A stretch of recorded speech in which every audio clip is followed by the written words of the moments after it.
Now, the rules of natural light are not that complicated. They're actually pretty simple. For me, there are three major rules. First, the light has to be horizontal, not vertical. Second, the light has to be soft, not harsh. And third, the light has to be clean.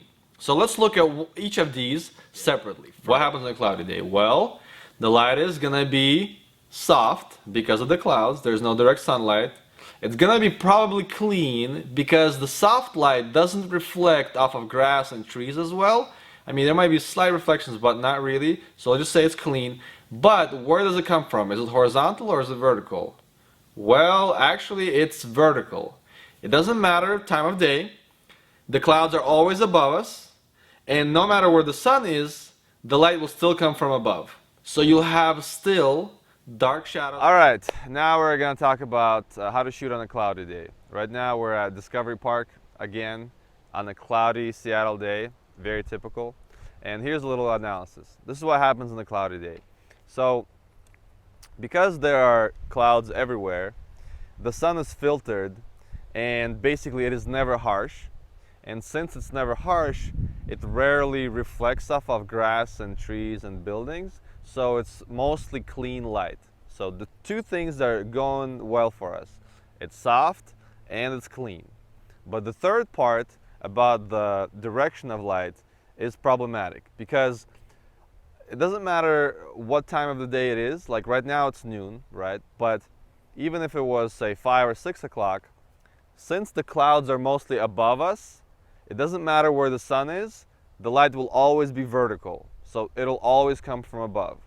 So what you get is basically mediocre light because on one hand, it's clean, it's soft, but on the other hand, it's coming from above, right? So what you get with this combination is what you see right now.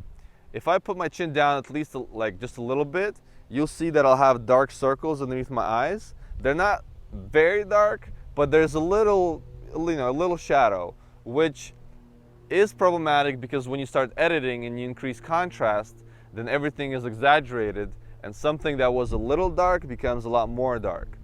If you wanted to fix it with Photoshop, it's not very easy to do. All right, so what we have here is we have to deal with this one problem, the vertical light. If we take a picture in open space like we are here, she's gonna have dark shadows underneath her eyes that again is not very fixable in Photoshop. You can try, but you're not gonna do a good job. So the only one thing that you can do in wide open spaces is to ask her to put her chin up. So chin up. Good. Very good. And that helps a lot because she's basically facing the sky more. And since she's doing that, there's, the light comes into her eye sockets easier. People have a tendency to put their chin down for some reason, I don't know. So chin up is something I say the most at my shoots.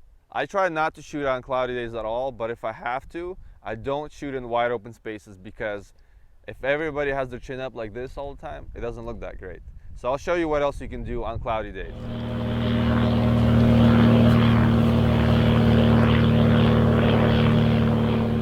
On days like this, what you want to do is find horizontal light. The easiest way to do that is to find something I call tunnel light. So this here is actually a tunnel made out of trees.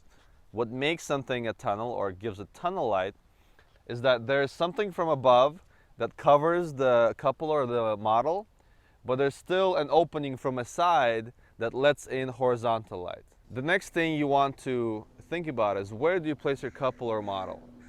First, we'll place her on the outside of the tunnel and we'll test it.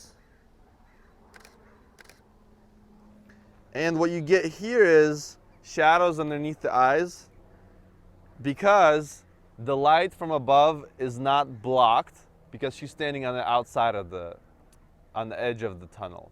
Now, if she stands on the very, very edge of the tunnel right here, so back up, right there, stop. So now, if she stands here, some of the vertical light is blocked by the few branches that we have, but not all of it. So if we take a picture, what we get is we have a better situation where there's less shadow underneath the eyes, but it's not perfect. So what we do again is we put her a little bit closer in. So go inside and stop right there. Stop. Now that we have her even more in, almost all of the vertical light is blocked, and the only light that's coming in is coming in this way like that. So we only have horizontal light now. It's still soft, and it's mostly clean. There's little tiny hint of green because we are inside trees, but it's not as bad as if it was harsh light on a sunny day. So if we take a picture, it looks really good actually. So this is the way you fix the problem of vertical light on cloudy days. Obviously you can't always find tunnels like this, but you can find similar situations that make this happen. Blocking light from above, letting in light from the side, making that horizontal light.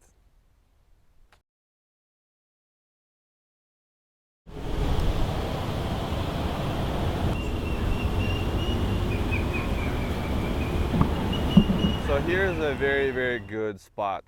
It's not necessarily a tunnel because we're basically standing right by a tree and some branches. On this side of me, behind the camera, we have just an open field with nothing there. But it sort of acts like a tunnel. The way it works is we have some branches blocking vertical light. So above her, there's some branches that are blocking vertical light, but there's still this huge opening that lets in horizontal light this way.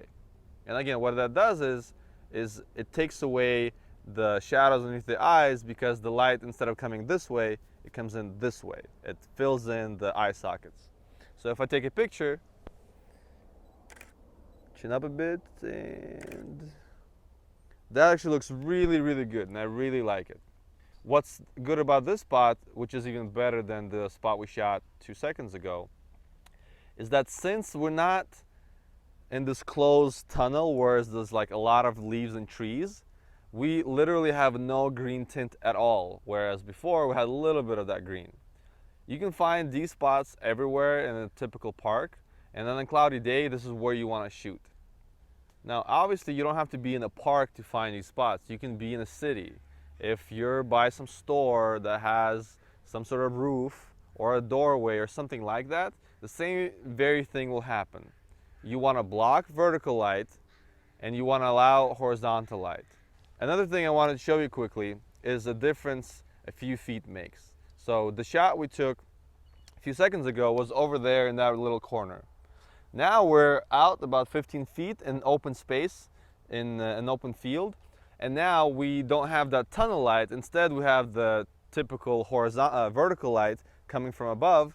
So we take a shot, and what we get is a lot of shadow underneath your eyes because the eye sockets are not getting any decent light. So the lesson is, all you have to do sometimes is move a few feet to change the picture from, not very good to really good. So keep an eye open for this tunnel light. The way you find tunnel light is like this. Let's say you're in a park or you're in a city. What you want to look for is spots in your surroundings that look darker than where you're at. So right now, if I'm standing here, I can see that that spot is a lot darker. What that tells me is there's a change of light from bright, where I am at, to dark, where those trees are. If you put the model on the edge of those two, between the light and the dark, then you get tunnel light.